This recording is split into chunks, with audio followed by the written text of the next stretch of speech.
It's a pleasure to speak with you. I almost found it hard to believe that you were doing interviews. I'm thinking, come on. This guy's too big. He doesn't need to call measly radio stations anymore. He could have other people do that for him. But you're still doing the tough work, aren't you? I thought about it, but no. I don't mind.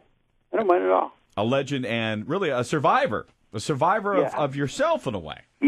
Yeah, definitely. And a couple other things, but definitely a survivor. Where are you personally these days? How are you? I am really incredibly happy. I've been writing a lot, which is always a good sign that things are going well inside you.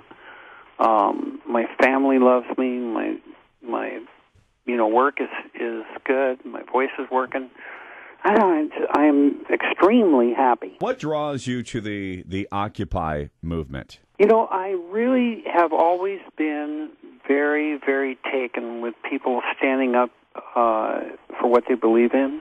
And what I like about them is that they've correctly identified who some of the bad guys are, people who are manipulating the country, particularly by buying Congress, which the Supreme Court made legal for them to do. And the way that they've gone about it has been very smart. They haven't had a leader that could be attacked and vilified. They haven't had a schedule of things that they want that could be, dismissed and made fun of. And they have made it known that they know that they are getting the short end of the stick and that the Constitution is being used like a paper towel or toilet paper or something. And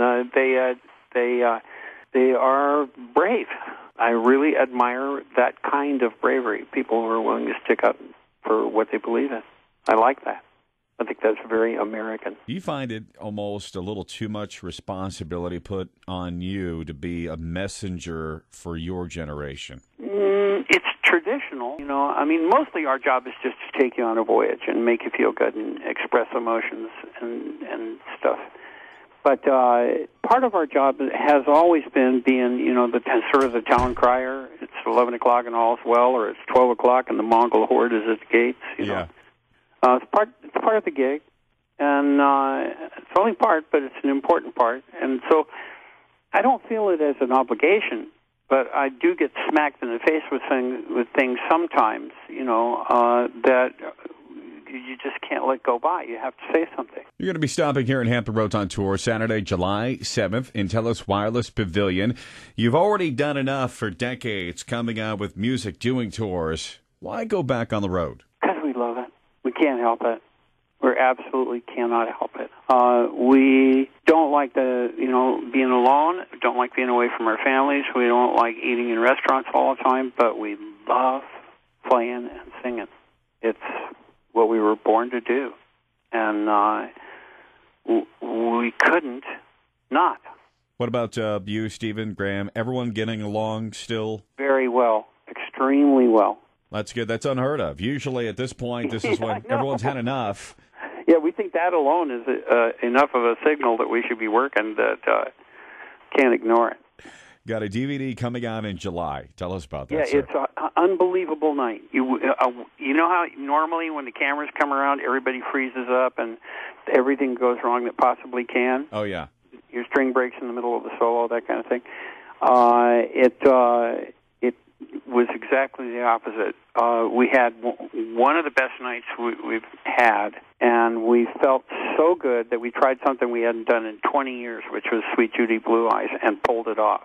Really? And that's how we closed the show. Just the three of us and one guitar, and we actually made it. Is there any way you could give everyone kind of a taste of what they'll be in for that night? There's some songs that you would feel cheated if you went and you didn't hear. Wooden Ships and Deja Vu and Love the One You're With and,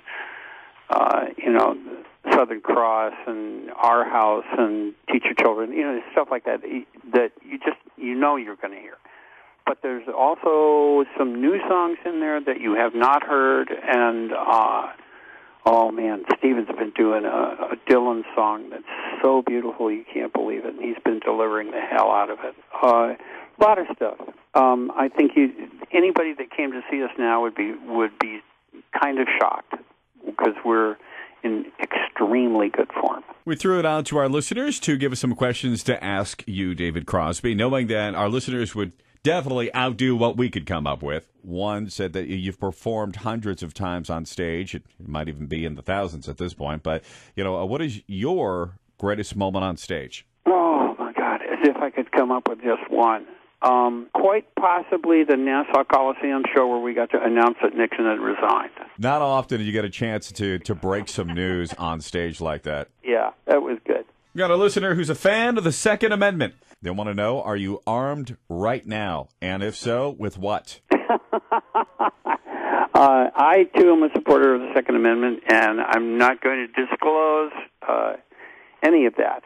That's right. As wisely, I should not. It is your private business. But I was given a .22 when I was 12 years old, and I have been a rifleman ever since. Somebody wrote in and wanted to know if it was true that Phil Collins paid for your liver transplant, and if so, have you paid him back? He said that I didn't have to. Phil was very kind to me and my family when we were broke and facing some really, really terrible stuff. Which is just a sign of what kind of a human being Phil is. He's a very good man. All right, now I know you're a fan of organ donation. On your passing, do you plan on re-gifting that organ?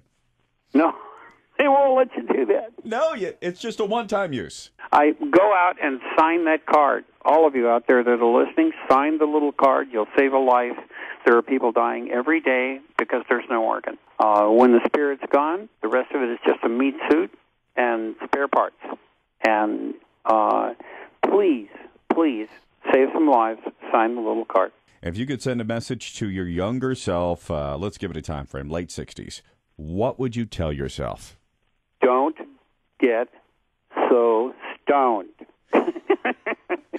Hold on, you're not clear about that, David. Yeah, no, I just wasted so much time. That's what you really, and you don't know that when you're young. You think you're going to live forever, and you've got all the time in the world, and you don't. And you waste so much time that way. And I could have written so much more music. I could have played so much more music. Hopefully, once you have learned, then you do the smart thing, which is what I'm doing now. Thanks for doing the interviews, man. Oh, it's a pleasure, man.